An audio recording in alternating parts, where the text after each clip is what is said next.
Kan kemarin ayah bilang kalau kita merasa sholat Allah bakalan marah. Tapi kalau misalnya kita nggak sholat Rasulullah yang marah. Itu maksudnya gimana sih? Kalau kita mengaku diri kita yang sholat, ya itu dimarahin Allah. Nah kalau kita nggak sholat, dimarahin Rasulullah. Iya. Nah kan itu kan. Jadi gini, kan kita udah mengaji tentang yang disebut dengan zat, sifat, asma, af'al kan. Nah, zat itu berupa gerak diam dan gerik diam. Ya. Nah, tidak bergerak seserah pun tanpa seizinku, kata Tuhan kan. Yang gerak diam ini yang positif, gerik diam yang negatif. Nah, apa yang digerak diamkan dan gerik diamkan? Itu sifat. Nah, sifat itu apa? Yang ada pada di luar diri kita, yang di jasad kita, namanya hayat, basar, sama, qadrat, irada, ilmu, kalam. Yang di dalam diri kita, hayun, basirun, samaun, qadirun, muridun, halimun, dan mutakalimun. Ya tak? Itu roh tuh. Nah, roh kita tuh yang digerak diamkan atau digerik diamkan oleh zat, yang membuat jasad ini bisa berafal dia, berperilaku dia kan. Nah kan perilaku itu kan yang berdiri, rukuk, sujud, duduk kan, kan itu perilaku tuh, dan berkata-kata. Nah sholat itu kan ada rukunnya 3. Hukum sholat itu ada 3. Rukun sholat kan 13. Nah hukum sholat itu ada 3. Ada fi'li, ada kauli, ada kolbi. Ya, fi'li kauli ini kan gerakan tubuh itu namanya fi'li. Nah, perkataan mulut, bacaan-bacaan namanya kauli. Nah, kan itu kan? Nah, harus dituntun oleh kolbi, dituntun oleh roh tadi. Roh yang tadi yang hayun, basirun, samaun, qadirun, muridun, halimun, dan mutakalimun. Harus dituntun itu. Ya toh? Kauli dan fi'linya nih. Ya toh? Nah, berarti tadi yang sholat siapa sebetulnya itu? Allah. Zat ini kan? Nah, zat itu yang sholat kan? Yang menyolatkan sifat yang membuat kita bisa berperilaku kan? Nah, itu yang dimaksud. Jadi Allah tuh yang menyolatkan kita, ya toh? Nah kan orang kan, sholat dulu, nanti sebelum kamu disolatkan gitu kan? Nah itu nggak gitu. Kita tuh disolatkan oleh Tuhan. Bukan kita sholat sendiri, bukan. Bukan kita yang sholat. Kita nggak ada kok. Zat-zat dia, sifat-sifat dia, ya toh? Afal-afal dia, asma-asma dia. Yang mana yang kita? Nggak ada. Yang kita merasa di kita sholat? Nggak ada. Kan nggak ada kan? Jadi sholat itu kan mencegah keji dan mungkar, ya toh? Kan itu kan? Nah, keji dan mungkar itu sholat itu untuk mengingat Allah. Nah, bagaimana caranya mengingat Allah itu? Nah, caranya dengan mencegah keji dan mungkar. Nah, mencegah ya, ingat ya. Kalau udah melakukan bukan mencegah lagi namanya itu kan, bertobat lagi nanti namanya itu. Bukan mencegah lagi ya. Nah, keji mungkar di dalam pandangan atau ilmu tauhid itu disebut syirik. Hukumnya syirik. Ya, orangnya musyrikin disebutnya. Nah, keji mungkar di dalam perasaan disebut munafik. Nah, keji mungkar di dalam perbuatan, perkataan atau kauli fi'linya, perilaku ini disebut kafir. Nah, kalau orang yang tidak keji dan mungkar di cara pandangnya atau di tauhidnya disebut orang mukmin namanya. Nah, kalau orang yang tidak keji dan mungkar di dalam perasaannya disebut orang muttaqin. Kalau orang yang tidak keji dan mungkar di dalam perbuatan perkataannya, perilakunya sehari-hari disebut orang beriman. Kan itu? Nah, coba kita kaji. Bagaimana caranya sholat secara kauli fi'li nih? Atau sholat secara perbuatan. Ya? Jadi, sholat mencegah keji dan mungkar dalam perbuatan. Ya tak? Kan kita diajarkan istilahnya sampel atau contoh ritual sholat 5 waktu sehari semalam tuh. Sekurang-kurangnya kita 5 kali sehari semalam tuh mengingat Allah itu. Untuk apa? Untuk terlepas dari perbuatan keji dan mungkar. Ya tak? Nah, sekurang-kurangnya tuh 5 waktu sehari semalam. Nah, diberilah contoh-contoh sampel seperti kita sholat 5 waktu semalam tuh. Kan dalam sholat yang kita lakukan itu kan ritual-ritual yang kita lakukan itu kita berjanji di situ. Nah, kita bikin sampelnya bagaimana kita tertib dalam sholat itu kan, perilaku kita tuh berdiri, sujud, rukuk, nah duduknya kan tertib tuh. Bagaimana kita mengikuti pemimpin, bagaimana kita jadi makmum, gitu. Bagaimana kita tidak sombong, ya? Bagaimana kita bersatu dalam sholat itu, gitu. Kan diajarkan semua tuh. Nah, nanti dipraktekkan itu dalam kehidupan sehari-hari. Jadi ritual tuh dijadikan dia ibadah namanya itu kan, amal namanya itu. Ritual itu namanya amal itu jadikan ibadah. Nah, dari mulai kita katakan dari subuh sampai lohor itu, di situ tempat kita beribadah. Apa janji kita di sholat tadi, apa yang kita ritualkan tadi, yang kita contohkan tadi dalam sholat 5 waktu semalam itu, kita buktikan dalam perilaku kita dari mulai subuh dan lohor itu. Dari lohor dan asar ke maghrib. Paham nggak? Paham. Itu kan ritual cuman. Nah, ritual itu kita seperti itulah kita menjalankan kauli fi'li kita tuh tertib, benar-benar menghadap kepada Tuhan kan. Kan diajarin tuh Allahu Akbar. Kan Allahu Akbar itu artinya kemanapun kau hadapkan wajahmu jika tidak terpandang lagi bagimu selain Allah, begitulah besarnya Allah kan. Nah, kalau kita dalam sholat yang fikih itu, sholat 5 waktu semalam, kan masih terpandang juga yang lain-lain dari Tuhan. Iya. Ditampar oleh Allah itu kan Allahu Akbar lagi waktu rukuk tuh. Iya. Nah, masih keingetan lagi kita yang macam-macam selain Allah tuh, ditampar lagi nanti waktu sujud. Kan itu artinya Allah Akbar kan. Nah, mau duduk nanti masih keingetan lagi lain nih, macam-macam yang keingetan kan. Nah, segala macam sehari-hari kita yang keingetan dalam sholat tuh pas duduk kita ditampar lagi Allah Akbar kan. Nah, itu Allah Akbar itu masih menampar perilaku kita di dalam sholat itu yang selalu keingetan yang enggak selain dari Tuhan itu yang kita ingat. Itu kan macam-macam yang kita ingat dalam sholat. Nah, itu kan kadang ingatan sekurang-kurangnya mengingat bacaannya, mengingat imamnya, mengingat berapa rakaatnya, itu juga mengingat selain Tuhan namanya. Kan sholat untuk mengingat Tuhan. Akhirnya yang kita ingat buat Tuhan kan. Nah, oke lah, itu nggak bakalan bisa khusyuk kita sholat itu. Mau namanya sampel kok, mau namanya contoh. Sama kayak presiden mau dilantik nih. Saya bersumpah dengan Al-Quran kan untuk akan menjalankan pemerintahan ini dengan tidak melanggar Undang-Undang Dasar 45 Pancasila. Kan sumpah baru. Kan belum berbuat apa-apa. Iya. Nah, nanti diujinya selama dia jadi presiden itu. Nah, kalau kita diuji kita dari subuh itu kita sholat, diujinya nanti dari subuh antara subuh dan lohornya. Benar nggak perilaku kita itu sesuai dengan apa yang kita omongin di dalam sholat tadi? Berdiri itu simbolnya orang kalau bisa disimbolin macam-macam kan? Bisa disimbolin orang lagi masih muda, dia berdirinya kokoh, udah mulai membungkuk, rukuk kan, udah mulai tua, nah udah sujud udah mulai nggak bisa lagi ngapa-ngapain kan? Nah tergeletak itu tempat tidur, nah selalu ingat Allah. Kan itu kan selalu sadar untuk mengingat Allah itu. Nah begitu juga kalau disimbolkan dengan kehidupan kita lagi jaya, lagi kaya raya kita ingat Allah. Udah mulai jatuh ekonomi kita tetap ingat Allah. Udah tersungkur miskin tetap ingat Allah. Kan itu maknanya, makna simbol-simbol tadi. Nah begitu juga dalam berlaku sehari-hari kita. Nah keji mungkar di dalam perilaku kita sehari-hari itu maksudnya tuh kan yang menyolatkan kita tadi kan Allah zat kan, yang menggerak diamkan sifat, yang membuat jasad ini bisa berperilaku. Nah, berarti kan semua wajah takdir yang akan terjadi itu kan kehendak Allah. Iya, benar. Ya, kehendak Allah itu, tidak ada kehendak kita. Misal contoh kita diberinya miskin oleh Tuhan, ya, katakanlah diberi miskin 2 tahun, kita harus terima, harus ikhlas menerima kemiskinan itu. Harus bersabar dalam kemiskinan itu, harus redo kita menerima kemiskinan itu.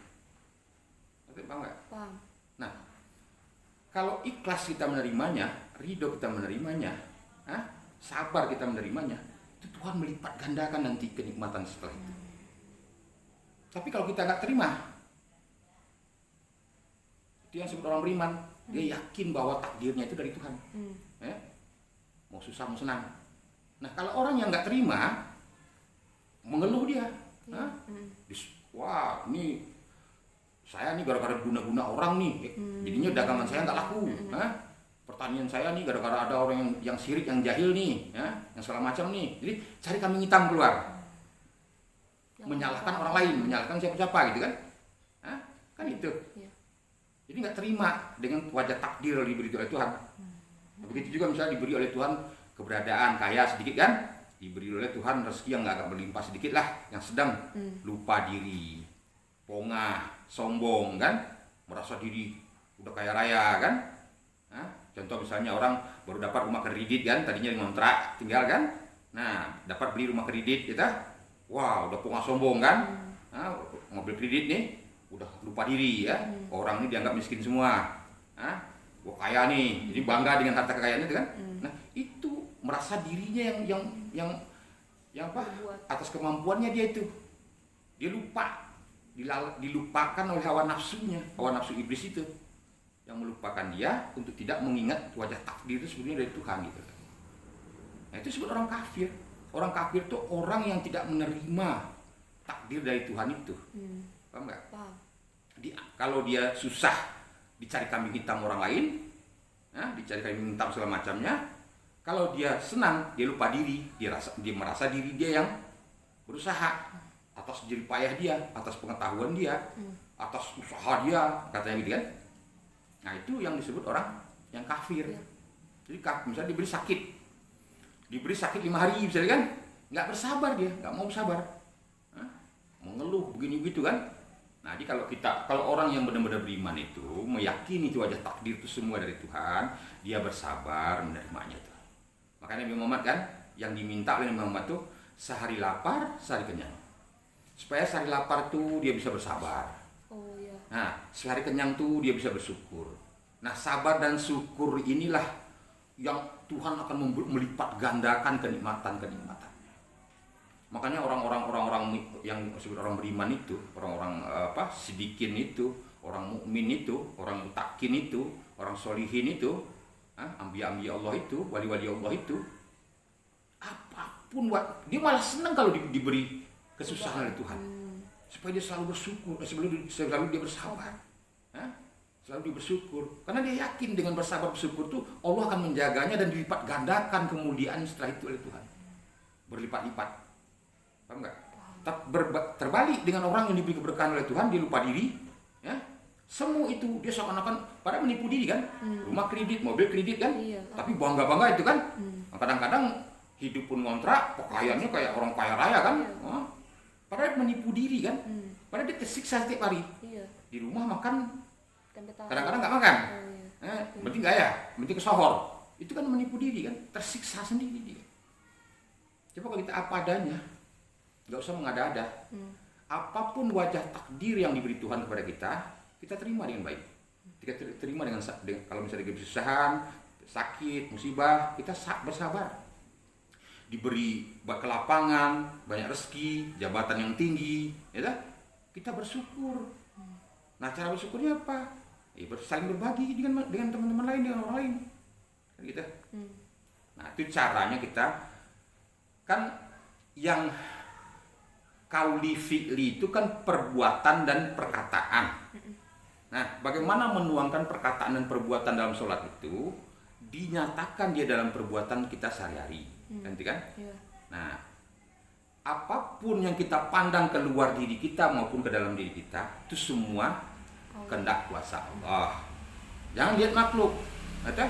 Kalau kita bangga dengan keberadaan kita, merasa kita ya keakuan kita, merasa aku yang pinter, aku yang gagah, aku yang berusaha, aku yang mulia, akhirnya senang disanjung, senang dipuji kan, tidak senang dicaci maki, tidak senang dihina.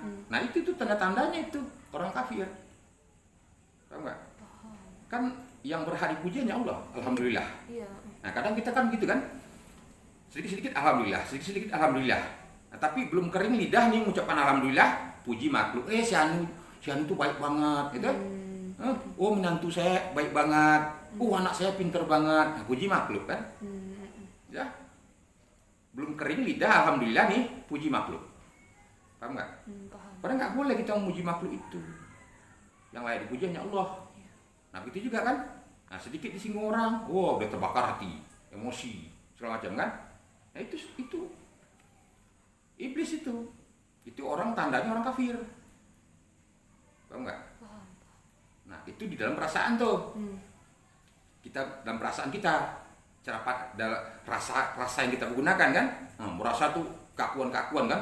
Aku yang melihat, aku yang mendengar. Semua sifat-sifat Allah itu dimiliki, dihain, mengambil hak Allah, mengambil selendang Allah, mengambil mahkota Allah. Ya kan? Saya yang kuasa, ya? Kan yang kuasa Tuhan. Kenapa kita ambil? Nah itu kan, jadi kita nggak boleh kita mengambil hak Tuhan itu. Itu kalau yang dalam kalau orang yang di perasaannya dia itu senang dipuji, bahkan membeli untuk dipuji kan? Kalau ada teman-teman datang nih, kalau dia muji-muji dia, wah itu servis tuh, rokoknya, makanannya diseluruhan semua kan? Nah, tapi kalau untuk tidak memuji dia nggak senang deh. Itu berbahaya itu. Itu mengambil hak Tuhan namanya. Nah, kadang dibeli puji itu. Ini kasih duit kamu ya, nanti pilih saya. Itu baik orang yang memberi duitnya maupun orang yang menerima, itu syirik dua-duanya itu, munafik dua-duanya itu. Tahu nggak? Orang munafik itu. Membeli pujian, padahal yang berhak dipuji itu hanya Allah. Manusia nggak berhak dipuji. Nah, kenapa kau minta puji-puji? Gitu? Nah, kenapa dia nggak punya jalan untuk seperti yang bersabar dan ikhlas tadi, yang ridho tadi? Dia nggak bisa sabar dalam keadaan susah, tidak bisa ridho dalam keadaan kalau diberi oleh Tuhan, bersyukur tidak diberi oleh Tuhan keberkahan kan? Dia nggak bisa itu dengan cara membelilah. Dibelinya puji-pujian untuk dirinya. Nah, kadang-kadang mau memuji diri sendiri tuh. Saya orangnya, wah ilmu saya tinggi ya. Saya kaya nih, banyak harta saya begini nih. Kadang muji sendiri, wah saya ganteng nih, saya cantik nih kan. Muji diri sendiri. Padahal yang lagi dipuji itu, nah ibu bapak dari segala dosa itu, itulah memuji makhluk itu, baik di luar diri kita maupun ke diri kita sendiri. Itu ibunya itu, bapaknya sekalian dosa itu, mengambil hak Tuhan. Itu Tuhan yang layak dipuji. Nah, kita tanamkan di hati kita itu ya, kita buta, ya, kita tuli, kita bodoh. Tuhan yang kuasa, kita lemah. Tuhan yang melihat, kita buta.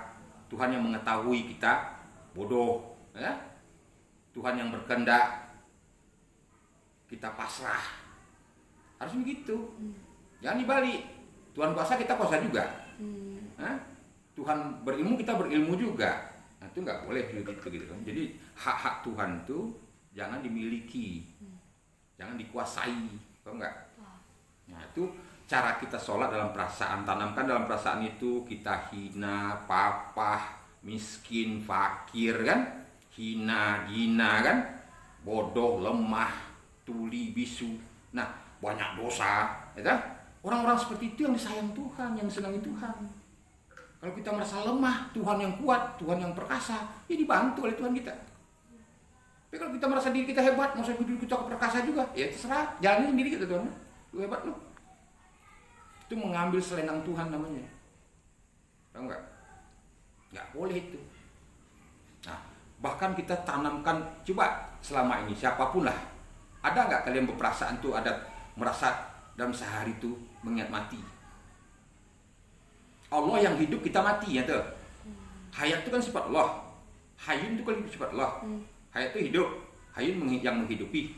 Kan sifat Allah tuh. Iya. Nah, kita mati. Iya. Pernah nggak kita mengingat mati itu setiap hari? Jarang. Nah, itu sekurang-kurangnya 5 kali itu mengingat mati itu. Semalam. Kalau bisa lebih.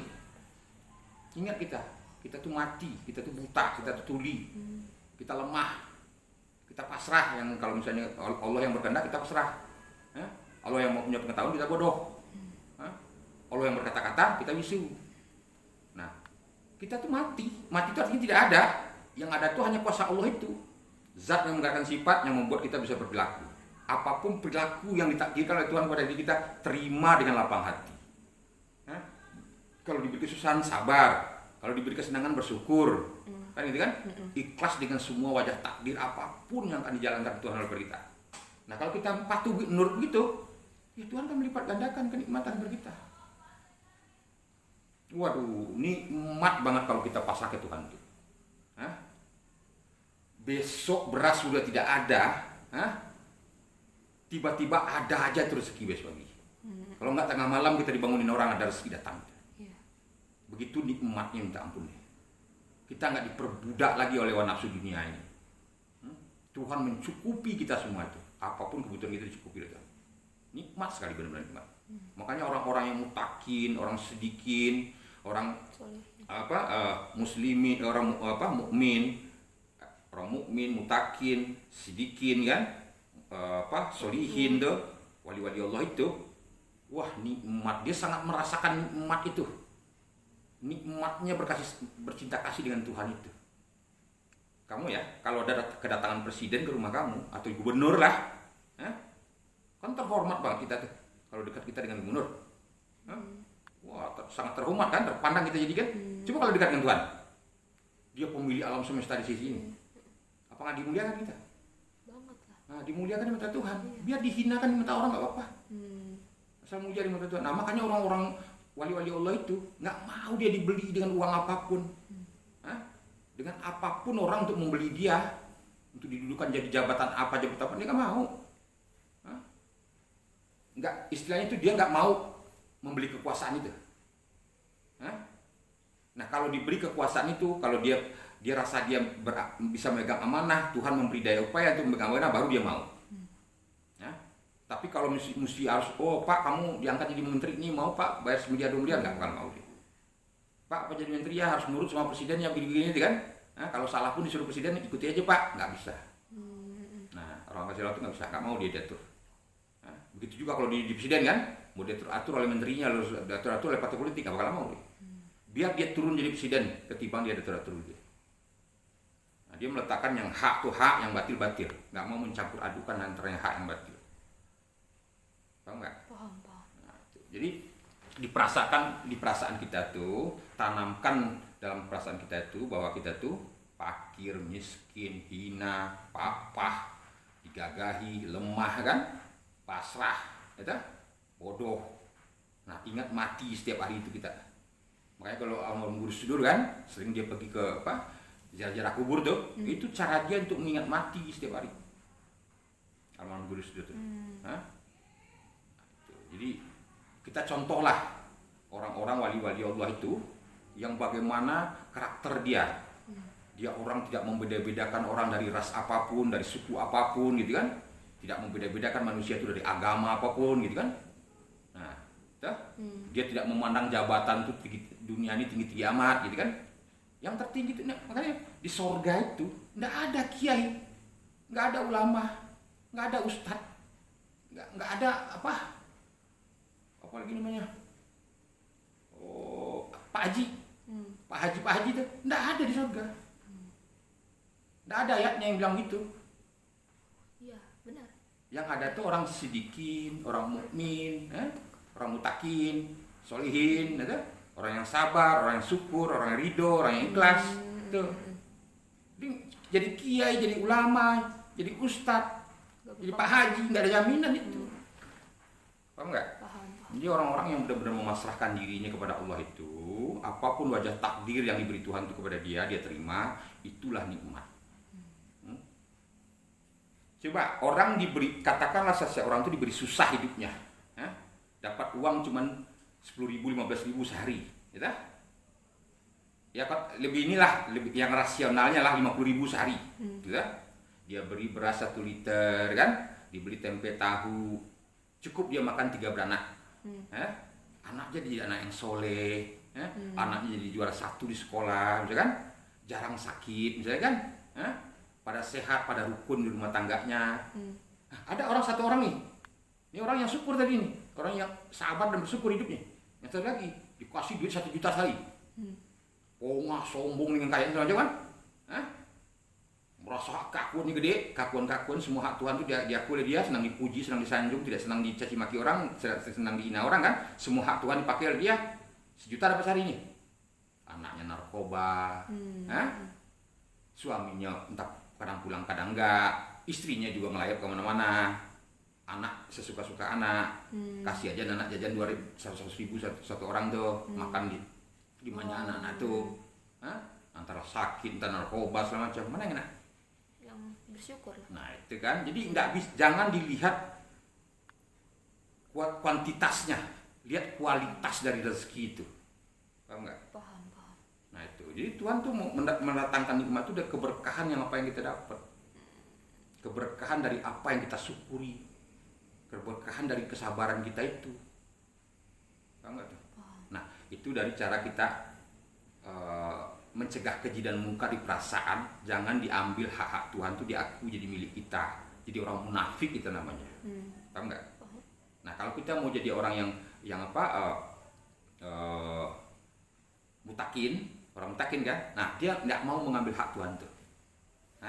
Dia merasa dirinya lemah, dohir kan, pakir, miskin, buta tuli, tidak punya daya upaya, tidak ada upaya melainkan daya upaya Allah itu kan. Nah, dia tanamkan di hatinya itu, bahkan setiap hari itu, setiap saat itu dia mengingat mati. Saya yang banyak dosa, jangan dibilang kita nggak banyak dosa. Ayah itu sama, semua kita itu banyak dosa. Iya. Kita sehari-hari itu melakukan syirik. Iya, Kita jalan sedikit naik motor nih, orang ngegas di belakang, kita langsung emosi, itu kan syirik itu. Iya. Kan enggak Allah, kenapa kita harus marah? Iya, benar. Itu syirik, tapi kita sehari-hari kan mau tak mau Iya, udah terjadi karena kita di alam sahadah yang kita terlahir memang dari ada unsur setan dalam diri kita itu. Nah, tapi minimal setelah itu kita ingat. Buru-buru cepat ingat. Buru-buru ya bahasanya astagfirullahaladzim, tapi yang kita ingat tadi itu zat yang menggerakkan sifat, yang menggerakkan perilaku kita, dia semua itu. Nah, kalau Tuhan, kalau tiada yang ada kecuali Dia, Allah itu, kita kan nggak ada tuh. Mati itu artinya tidak ada. Kita ingat selalu kan mati. Kita itu tidak ada.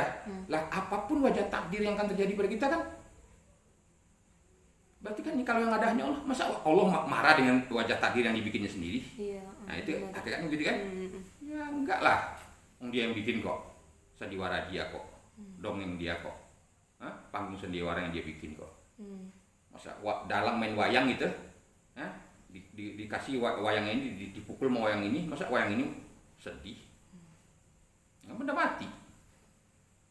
Nah, sama kita tuh wayang itu yang benda mati itu. Nah, jadi jangan ada perasaan bangga pula dipuja-puji orang, sakit hati dihina orang, dimaki orang, jangan. Nah, punyai sifat-sifat orang mati itu kepada kita tuh, tanamkan sifat-sifat orang mati itu kepada kita. Orang mati kan tidak mendengar, tidak melihat lagi, tidak berkata-kata, tidak punya pengetahuan, tidak berdaya upaya, tidak berkendak kan. Nah, itu yang disebut matikan dirimu selagi hidupmu. Orang Jawa bilang tuh mati sak jroning urip kata gitu. Jadi belajar untuk mematikan diri kita selagi hidup. Jadi kita nggak terpengaruh lagi oleh kodar itu, nggak terpengaruh lagi dengan baik buruk suka duka itu. Itu yang sholat tauhidnya, paham nggak? Iya. Nah, jadi kita jangan pernah merasa diri kita tuh ada lagi.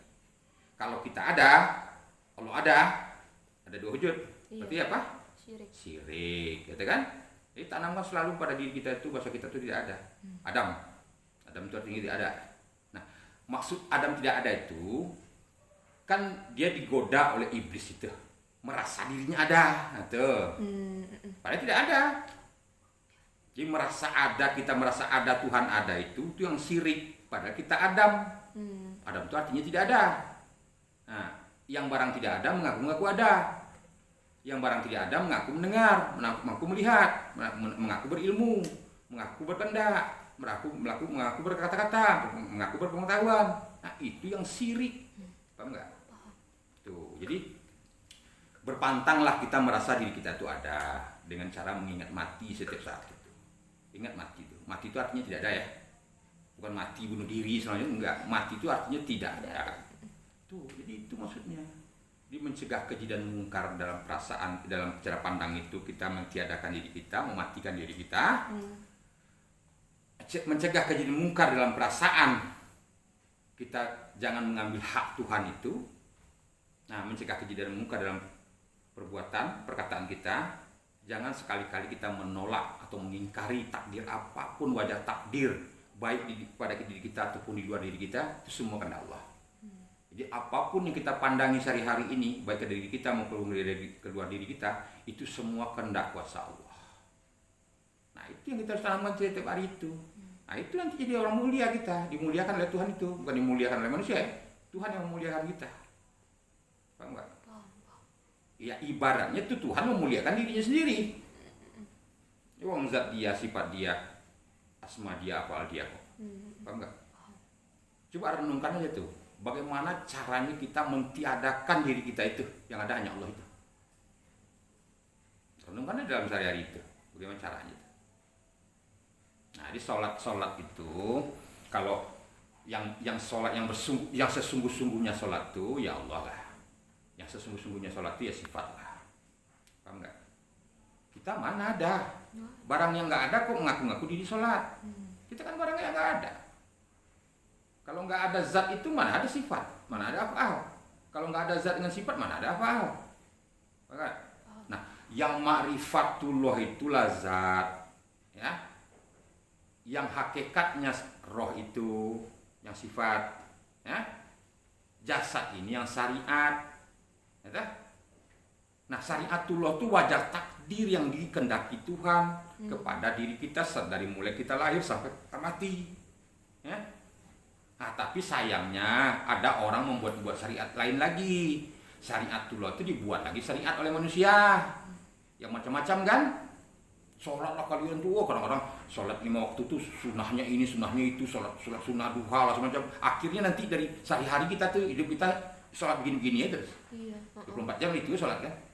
Nggak ngerti maknanya. Nah, karena iya gitu sholatnya malah sholat celaka. Celaka lah yang orang sholat yang lalai dari sholatnya. Iya. Tidak mengingat Tuhan di dalam sholat itu. Sholat itu celaka.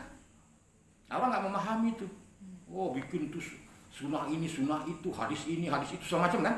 Itu diada-adakan sendiri aja. Yang tidak dari Tuhan. Yang namanya sunnatullah itu, iya dari Tuhan datangnya, bukan dari manusia. Jangan bikin-bikin sunnatullah sendiri gitu loh.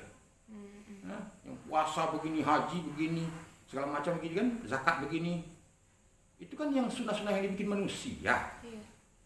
Nah, apa hak diberi hujah nggak manusia itu oleh Tuhan? Untuk membuat sunnah-sunnah pula, membuat syariat-syariat pula.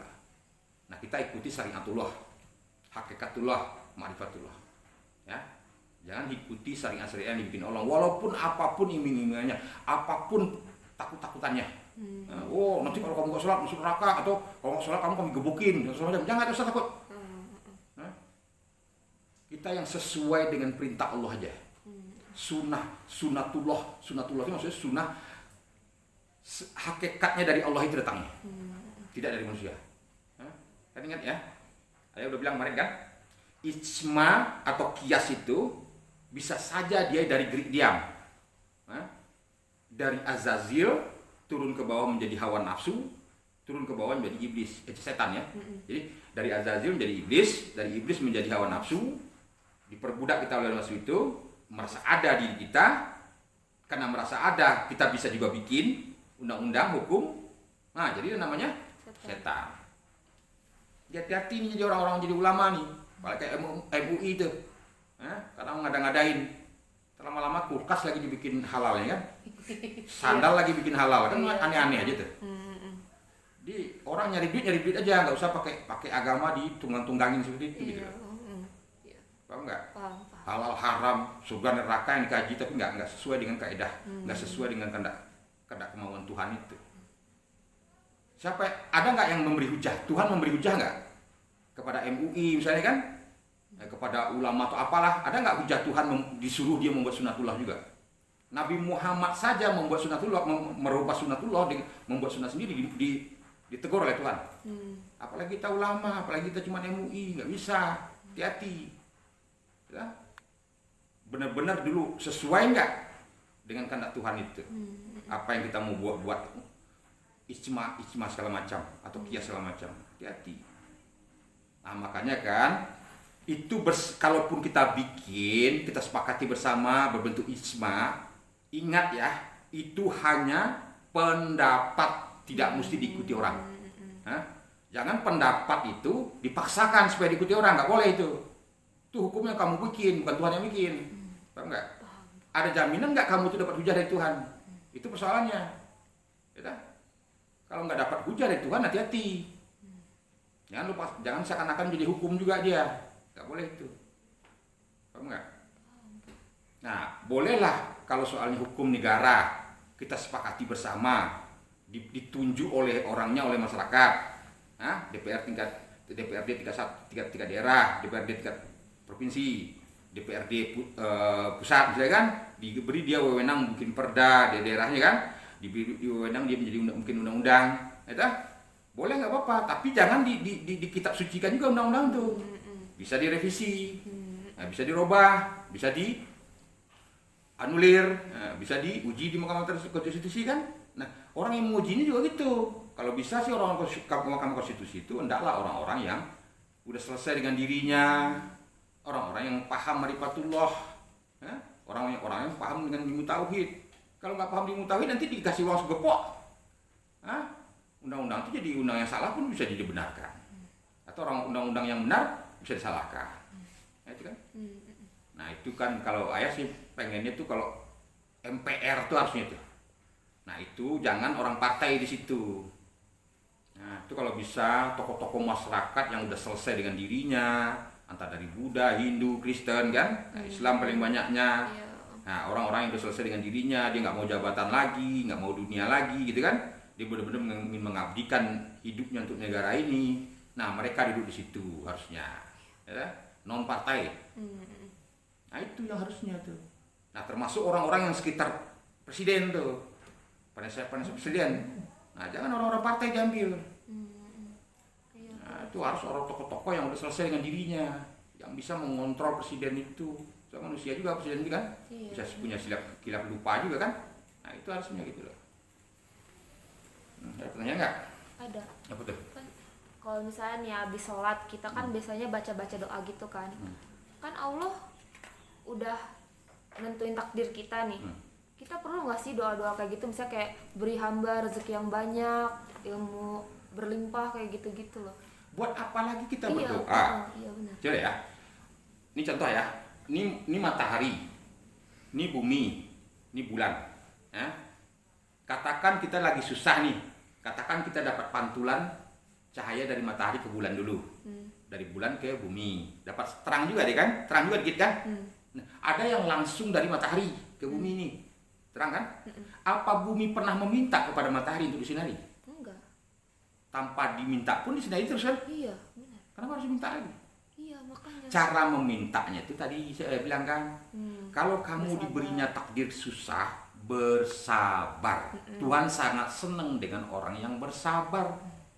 Paham. Apabila diberi keberkahan, pangkat, kedudukan, harta, bersyukur. Paham. Nah, kalau orang yang lulus dengan segala macam wajah takdir Tuhan itu, dia bisa bersabar, bersyukur, ridho, ikhlas, tawakal, pasrah sepasrah-pasrahnya kepada apapun wajah takdir yang ingin dijadikan oleh Tuhan kepada kita, itu orang disayang Tuhan. Otomatis dia dibesarkan ekonominya oleh Tuhan, dimuliakan hidupnya. Buat apa lagi berdoa? Iya. Itu udah doa itu. Kayak kemarin kakak pas lagi sholat id, kakak tuh kepikiran kayak gitu. Kayak kenapa kita harus doa ya kan Allah. Dengar ya Ika ya, sholat 5 waktu sehari semalam itu hanya ritual, gunanya untuk menjinakkan manusia, proses penjinaan manusia ya, untuk mengajar manusia itu jadi bersatu, untuk mengajar manusia itu dari liar menjadi jinak, paham nggak? Cuma sekedar itu, nggak ada sholat. Sholatnya sekian waktu, sekian rakaat kalian masuk surga, nggak ada itu ayatnya. Kalian puasa masuk surga, nggak ada ayatnya. Orang yang masuk surga itu atau orang yang diangkat derajat oleh Tuhan itu orang yang sabar, orang yang syukur, orang yang ridho, orang yang ikhlas. Ridho kan jelas tuh, orang itu penjaga pintu surga ridwan. Dia kunci surga dia punya. Dia bisa buka sendiri masuk surga itu. Karena ridho orangnya. Sabar, ikhlas dia. Syukur dia. Setiap apapun wajah tak dia. Dia udah punya pegang kunci surga itu. Mau masuk tiap hari juga bisa. Paham nggak? Paham. Jadi itu enggak perlu doa kita. Otomatis itu sabar itu udah doa itu. Syukur itu udah doa. Nah, orang jarang itu bersabar dan bersyukur itu gitu loh. Apapun wajah takdirnya. Mau caci maki orang, mau dihina orang, mau susah, mau senang, mau apapun aja tadi lah. Dia sabar, dia syukur. Itu. Pokoknya buang rasa itu lagi, kita tuh udah nggak ada. Kalau kita mau yang tinggi nih, yang benar-benar sholat secara tauhidnya, jangan merasa ada diri kita itu. Ingat mati. Mati itu ingat kita tidak ada setiap hari itu. Setiap saat kita ingat diri kita itu tidak ada. Nah ketika tidak ada, kan nggak pusing lagi kita dengan baik dan buruk, susah dan senang itu. Iya benar. Nah Tuhan tuh nggak mau dimadu. Tuhan tuh nggak mau diduakan. Nah barang siapa yang tidak diduakan Tuhan, dia udah di dalam Tuhan namanya itu. Tahu nggak? Kuncinya tuh di situ. Nah kalau dia beserta Tuhan, alam semesta bersisinya milik Tuhan nggak? Lah, kan berarti semuanya udah mudah Pak. Iya. Apalagi susah. Orang yang susah itu kan merasa dirinya ada. Tuhan berkuasa, dia berkuasa juga.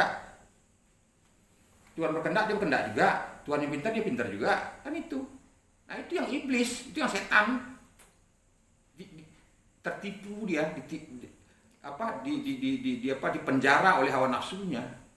Ditipu oleh iblis itu. Ya kita mulai Adam udah ditipu kita kok. Nah kita ingin melepas diri dari perbudakan itu. Nah yang namanya budak, jongos, babu, bagaimana sikapnya kepada majikan? Taat. Ya harus patuhlah, Iya.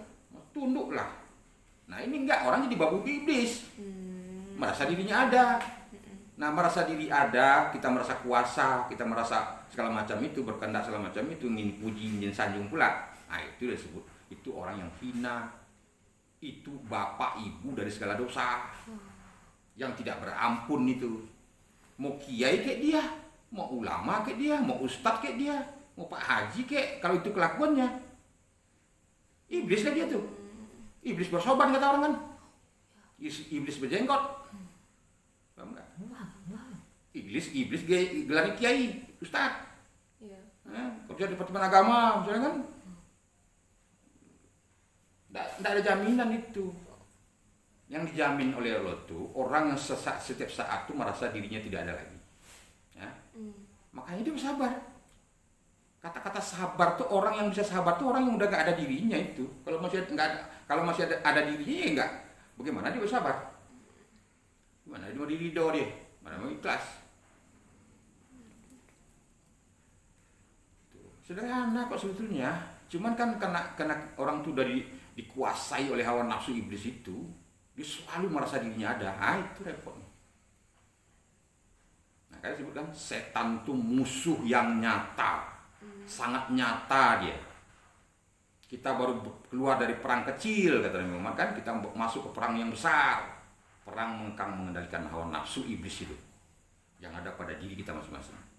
Yang cari iblis, jin segala macam itu jangan cari di luar. Dajjal, iblis, setan, apalagi apapun namanya jangan cari di luar, di diri kita sendiri. Yang menduakan Tuhan itu. Tuhan nggak mau diduakan, Tuhan nggak mau dimadu. Jadi setiap saat ingat mati itu. Itulah almarhum Gus Dur tuh, ziarah-ziarah kubur itu maksudnya. Dia ingat akan mati setiap hari. Dan sekaligus mengajarkan orang banyak nih. Lihat nih, saya berkunjung, ini dia bertablik, ya. Gus Dur itu bertablik, itu almarhum Gus Dur itu bertablik. Orang bertablik itu namanya orang yang tidak kikir ya.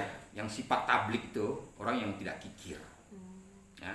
Orang yang selalu dermawan, mengajarkan ke umat tuh. Ya.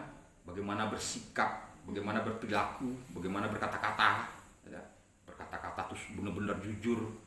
Benar orang sidikin tuh. Orang jujur ya. Dan sidik, tablik, amanah, potonah kan. Nah, orang yang sidik ini orang yang jujur, tidak pendusta. Yang bertablik ini orang yang dermawan. Sampaikan walaupun satu ayat, baik dalam perbuatan maupun perkataan. Kebenaran itu. Nah, kalau orang yang amanah, tidak mengambil hak Tuhan itu. Paham enggak? Hayat hayat bahasa sama kodari dari mukalam itu milik Tuhan, jangan dipakai buat kita. Jangan dihain milik kita itu. Paham enggak? Itu orang yang amanah. Nah, kalau orang yang enggak amanah namanya munafik. Orang yang memakai selendang Tuhan, memakai kebesaran Tuhan kan. Nah, apa yang petonah? Orangnya bijaksana, Orang bijaksana pasti ilmu tinggi kan? Iya. Orang yang pengetahuan yang luas, hidayah kepahaman sangat luas di dalam pikirannya oleh Tuhan, dia akhirnya bijaksana. Tidak semena-mena kepada orang. Ya kan? Coba dulu kan, Gus Dur pernah dihina-hina oleh FPI kan? Nggak usah Gus Dur nyuruh, diem aja Gus Dur habis tuh semua tuh. 110 juta NU sekarang. Tapi Gus Dur nggak mau menggunakan itu. Nggak mau menggunakan daya potensi untuk menghantam balik FPI itu. Ya, dia nggak mau ada korban nyawa. Dia nggak mau ada tumpah darah. Paham nggak? Paham. Nah, orang yang berkarakter seperti itu yang dimuliakan Tuhan gitu loh. Sampai dia sekarang pun masih dimuliakan namanya oleh Tuhan, oleh manusia. Iya, Oleh dimuliakan oleh Tuhan namanya. Orang sangat menghormati. kehilangan dia. Coba bayangin. Dunia malah kehilangan Gus Dur itu. Nah, jadi itu ingat selalu akan mati itu. Mati artinya tidak ada ya. Ingat selalu kita tidak ada. Yang ada hanya Allah. Nah, kalau kita ada, Allah ada, syirik. Nah, itulah. Jadi yang sholat tuh Allah, yang sholat tuh sifat, ya toh? Jasad tuh disolatkan, paham nggak? Jadi kita tuh disolatkan oleh zat itu, oleh sifat itu, bukan kita yang sholat. Jadi kalau kita merasa sholat, nah itulah setan, itulah iblis. Apalagi benci lihat orang nggak sholat, oh itu mah udah dajalnya itu, udah induk iblisnya itu, udah azazilnya itu. Nah, itu kesadaran ya. Kalau untuk anak-anak nih, kalian nih kalau ada diri kalian agak liar sedikit kan, karena bilang tuh ada kategorinya kan, ada jinak, ada liar, ada binal. Sebelum masuk ke binal atau jalang itu baru liar sedikit. Nah itu udah sholat 5 waktu semalam yang secara fikih itu untuk menjinakkan diri kita. Betul? Sholat 5 waktu semalam tuh, ya, untuk proses penjinaan kembali. Nah di samping itu kan subuh sholat kita diingatkan dah, nah untuk supaya berperilaku berkata-kata dari mulut sampai lohor dengan baik. Lohor ke asar nanti kita diingatkan lagi. Asar kan, tapi kalau orang yang udah ma'rifatullah, dia udah 24 jam dia. 24 jam dia sholat, 24 jam dia puasa, 24 jam dia zakat, 24 jam dia haji. Ya, 24 jam dia bersahadat itu. Berdua kalimat syahadat. Itu kalau orang udah ma'rifatullah. Tapi kalau orang-orang baru proses dia udah belum jinak, dia masih liar kan, nah itu perlu ritual-ritual itu, perlu ibadah-ibadah yang untuk menjinakkannya dia, dilatih diri puasa, nggak makan nggak minum kan, dilatih sholat 5 waktu semalam tuh, dilatih dia berzakat 3/3 liter kan, nah, dilatih dia seakan-akan bertawaf itu kan, nah hidup kita kan sehari-hari itu, bertawaf itu kan, bertawaf kita tuh mengelilingi waktu ini. Nah, sudah nggak punya lagi. Maya, kamu kebiasaan nih. Kalau kita kalau lagi apa tuh mendengarkan orang berceramah itu, orang menyampaikan ilmu itu, kita sama-sama guru, paham nggak? Paham nggak ya? Paham. Ayah pun berguru kepada ilmu itu. Kita sama-sama semua, siapapun sama. Ayah kalian ini sama semua manusia kan, yang nggak terlepas dari kilaf dan lupa kan. Bener. Bisa berbuat salah kan. Nah kita berguru kepada ilmu itu. Tuhan, ilmu seperti apa? Allah. Nah berarti kita berguru kepada Allah, bukan berguru ke ayah, paham nggak? Kepada ilmu yang ayah sampaikan itu. Ayah pun berguru kepada ilmu itu, supaya kelakuan kita sehari-hari itu tertuntun oleh ilmu itu, paham nggak? Makanya kalau ada orang mau di sekolah maupun dimanapun, kalau ada orang memberi pelajaran bersungguh-sungguh, khusyuk dia bersungguh. Nah kalau bersungguh kita paham, nggak perlu catat itu ditulis sebetulnya. Nah, kalau ditulis catat berarti kita nggak bersungguh kita namanya. Akhirnya nggak paham kan? Nanti ilmunya di kertas aja, di buku aja lagi, nggak di otak. Paham nggak ya? Jadi kalau kita dalam belajar itu harus bersungguh-sungguh. Dengarkan apa kata ilmu. Nah, bukan ayah yang gurunya ya, ilmu itu gurunya. Nah, kita sama-sama guru kepada ilmu itu. Paham? Nah, makanya nggak boleh diaku ilmu itu milik kita. Ilmu itu milik Allah. Ngerti nggak ya? Iya, ngerti. udahlah kalau gitu. Oh iya nih, ayah nih agak mau menyampaikan sesuatu ya untuk teman-teman atau apa saudara-saudara yang pendengar nih. Apabila ada yang ingin untuk apa namanya berdiskusi atau tukar pendapat gitu kan, boleh silakan telepon tapi nggak ada WA ya, saya nggak ada di WA. Ini Prasarana ini sebetulnya yang punya anak-anak sama istri kan, saya nggak punya, saya punya cuma HP jadul. Nah, jadi kalau mau telepon paketkan dulu biar murah. Nah itu kalau SL-nya 08176551957. Nah kalau simpatinya 081212909579. Jadi boleh kapanpun mau telepon boleh. Nah, kalau bisa sih di atas maghrib, selesai maghrib, sampai pagi saya bisa. Siapapun yang mau ingin tukar pendapat, tukar pikiran, untuk mengkaji dalam hal apapun yang saya diberi hidayah pahaman oleh Tuhan, insya Allah saya bisa berbagi ilmu Allah itu. Ya udah, itulah. Terima kasih ya.